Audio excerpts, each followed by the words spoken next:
Brought to you by Air India, a Star Alliance partner. Ye Pingo, call more, pay less. Rangre's, discover truly authentic family Indian restaurants at Ealing and Hammersmith.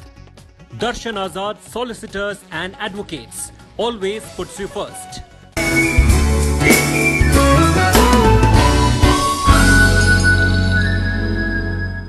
Hello and welcome to Chai Chat with Lavina.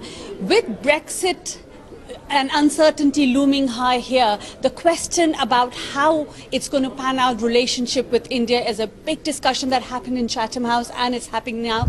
And I am very, very happy to have a fantastic panel with me. John McDonnell's MP and Shadow Chancellor, and here and the DHC himself. So let's just begin this conversation first, because I know we are all hard pressed with time, especially Mr. McDonnell. So should I start with you, sir? Please tell me, in this environment, before this whole campaign started, we were promised so much, that so much is going to happen with India. There's going to be a strong relationship. Some people even said that the whole curry crisis will be sorted out, and many such promises. How do you see that panning out? I think there's real potential, but the problem that there is at the moment is real uncertainty. Uncertainty about our own government's position with regard to Brexit. Uncertainty about the final deal that we'll eventually have to have with Europe, and then what the consequences are for our relationship with India overall. What we're trying to do is encourage that debate so that we can overcome the uncertainty with some basic principles. First of all, that the relationship between the UK and India will develop and will grow. Secondly, that we recognise mutual dependency, mutual interest, that we have mutual benefits that we can secure from future trade deals. And thirdly, but that requires cooperation on issues like investment, but also to ensure that we have the proper skills, that we tackle the migration policies, that's preventing those skills to be transferable across borders. And then thirdly, that we recognise that there needs to be investment not just in the infrastructure, but in research and development and in education. And again, we can develop joint programs that will enable us to jointly benefit from that.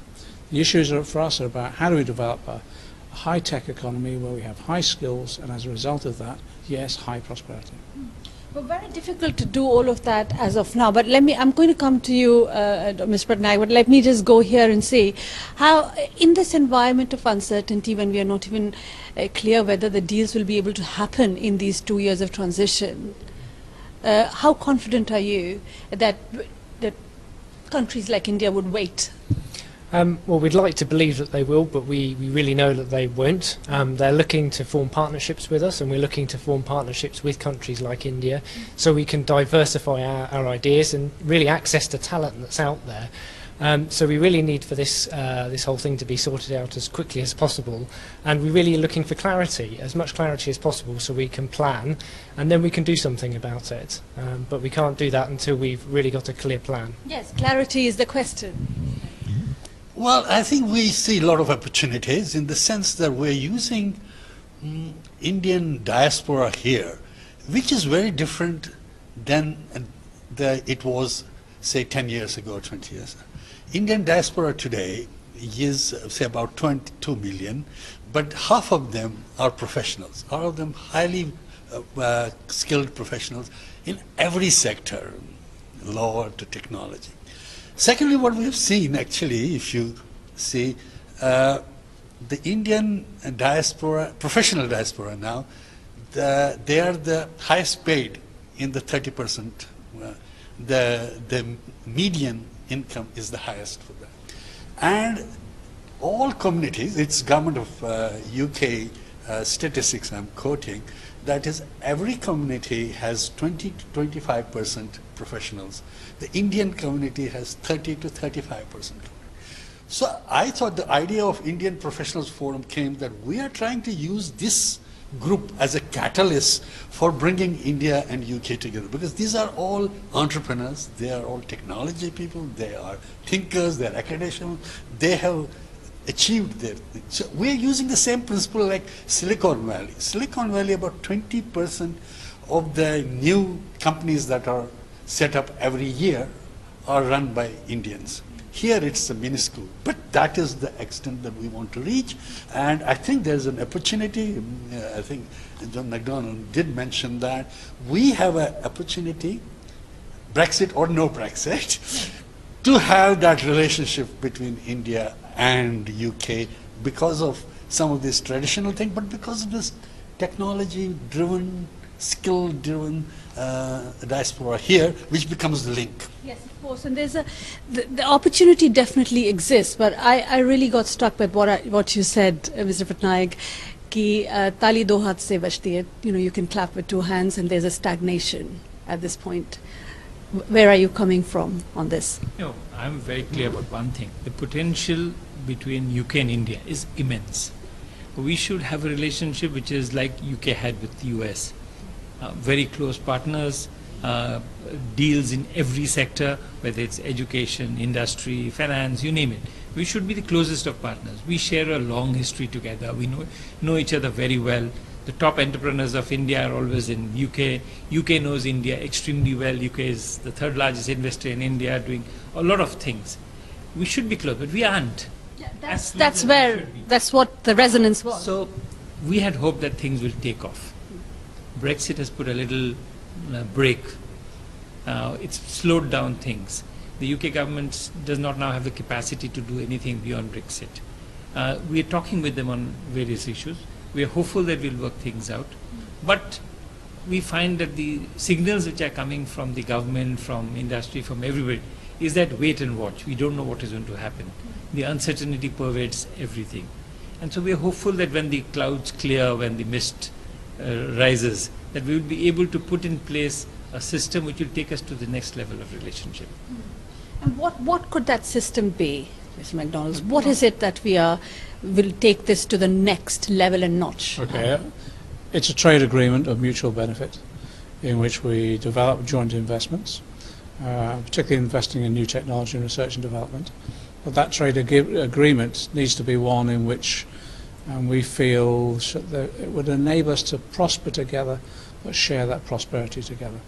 We had in past negotiations around trade agreements, from the Labour Party's perspective, we shared a lot of the Indian government's concerns, particularly about disputes procedures. So our argument will be, in working with our European partners, whatever trade agreement comes about, we'll address those problems that hindered the trade agreement in the past. So the potential there is enormous. Now, I take up this point about the Indian diaspora here. It's already happening. People are marching with their feet. Agreements are being made company to company. But what they need now is the clarity from government as rapidly as possible.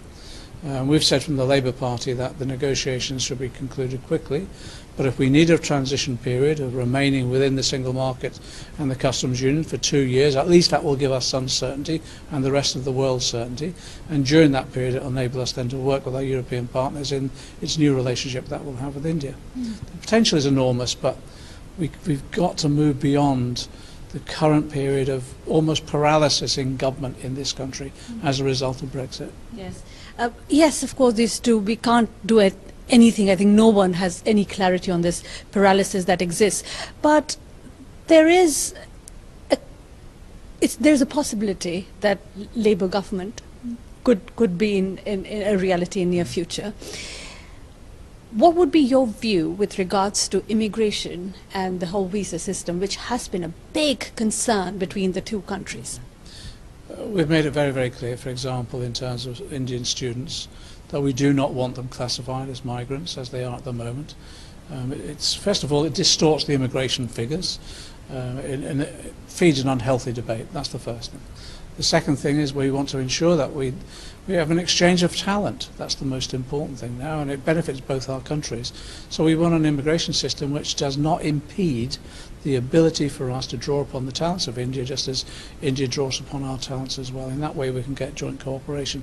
We think we're moving the debate on, and we think we can win that debate, but certainly when we go into government we'll transform the immigration system because it is discriminatory. In what form? What would you lose? Any ideas on? Well, we'd ensure at the moment the way it discriminates against individuals would overcome that discrimination, particularly about levels of income, etc.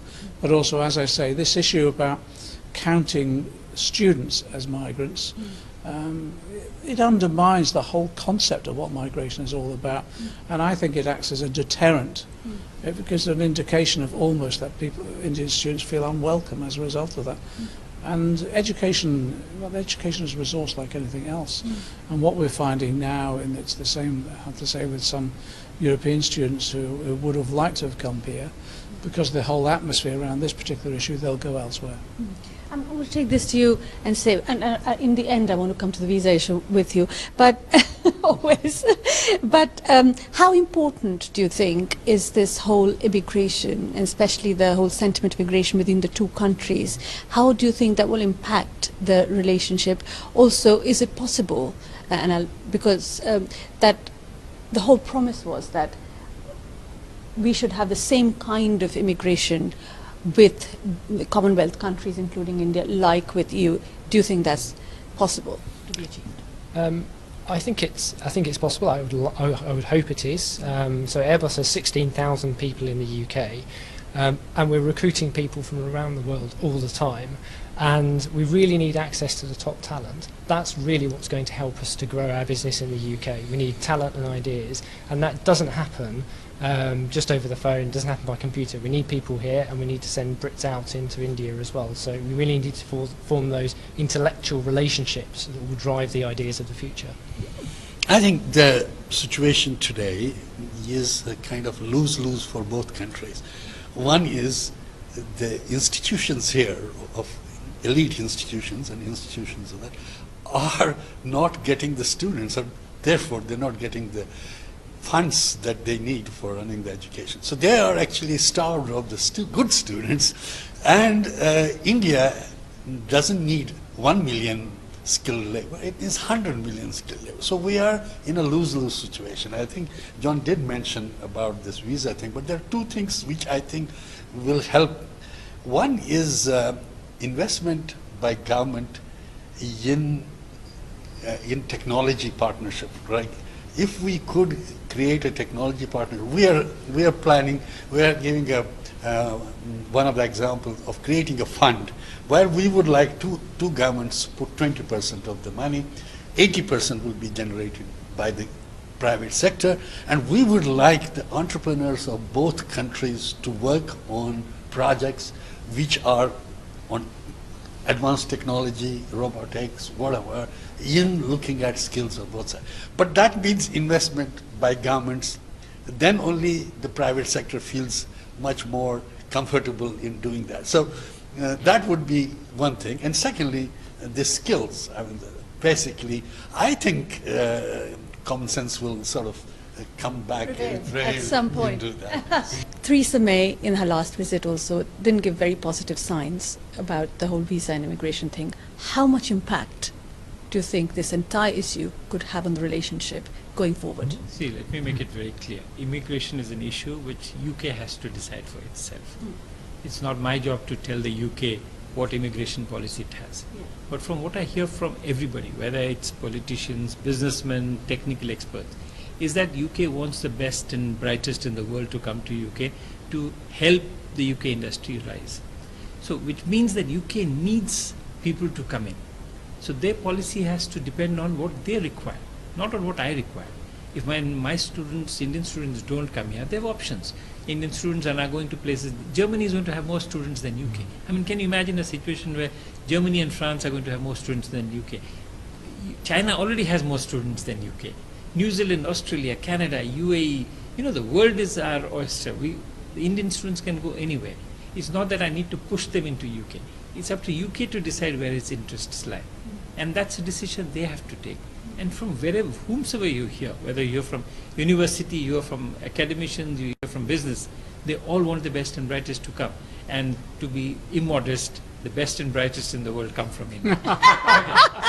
Okay, I shall not dispute if you want that. them, you have to. But the other thing which... On that note. On that note, you really nicely pointed to yourself as well. No, thank you. But I understand, because I find that everybody in UK understands that. It's not a thing that people don't understand. Everybody I talk to realize that this is where the crux lies. But like I told you, it's not our business to tell the UK what it wants. The UK has understood that, and I'm sure that action will take place. Perfect. I'm going to end with the last question, and to whatever, 30 seconds from each one of you, as to what are the top three priorities that you see between India and UK relationship post-Brexit? What are the, to take it to the next level? I personally feel this whole idea of free flow of skilled labor or skilled people between India and UK, I think that will be there. That includes the students. That would be key, crux of the thing. Second would be the whole area of identifying areas of technology or education. That's what we're saying. The skills are here, the demand is there. So a partnership between the two countries in terms of using the skills, the innovation, the talent which is here in UK, but make it happen in India. I think that would be a major kind of collaboration between the companies and organizations from here to India. I think real partnership. Yeah. Yeah, and I'd build on that and say, you know, let's focus on some specific ideas. So space, for example, is an area where the UK and India both have very complementary capabilities. It's something where we can do something that's really exciting and energises the public. I think it would be good to work on technology localisation. So it's about taking technologies that we have in the UK and localising them for the Indian market, and vice versa. So making the ideas flow in both directions. And also the investment environment. Make it easy for companies to invest on both sides, because that's how you'll grow those companies in both countries. That's something we'll have to take in. But yes. I think it's three things. One is developing shared objectives, and I think we're doing that in dialogue. But we need to do some more, both in terms of what's happening to our own individual economies, but also what's happening to the global economy. Translating that into practical actions, I said joint ventures, investment, and particularly about development skills and education. We can do that jointly. And then thirdly, I think it is recognising that if we are going to have a sustainable economy, and that's prosperous, that prosperity actually has to be shared by everyone. So it's tackling the inequalities in both our societies, and in that way we have a stable existence in the future. Brilliant, thank you. Well, the three things are skills, trade and investment. But it's not just, you know, when you come down to that, it's basically small things. What it basically needs is a partnership between both countries, a partnership for good globally. Because we both share same values. If you look at it, the same democratic structure, the same liberal open economies, free press, rule of law, everything we share together. And if two democracies don't support each other and work in partnership, then whom will you work with? I mean, you can't have UK a democracy working with a non-democracy somewhere, or with a dictatorship or with a military government. We need two democracies to support each other. We're supporting each other, but we need a partnership where we work not only together for a mutual benefit, but for the benefit of the world at good. That's what my dream is, if it ever comes true. I still sense this pessimism. Why? Constantly. There's no pessimism, Why? but, you know. You've got to do something about that. There's a wonderful quote by Gramsci, which is, pessimism of the intellect, but optimism of the will. That's what you have. I got to. Can I please end on that note? Pessimism of of the intellect, but optimism of the will. And if that could be brought into the relationship between India and UK, and if they could work as partners, we are all hopeful. It's already there. I don't know how to take pessimism, optimism. But yes, of course, Brexit is a big semicolon, but once that is crossed, we are looking at a brighter future, and hope is what we have. And the optimism of the will is what we would work on. So thank you so much. How did you like this episode? Please do Twitter me at Lavina Tandon, and you can write to me on chaichat@ashtak.com. Take care, thank you, and God bless. And thank you to all of you.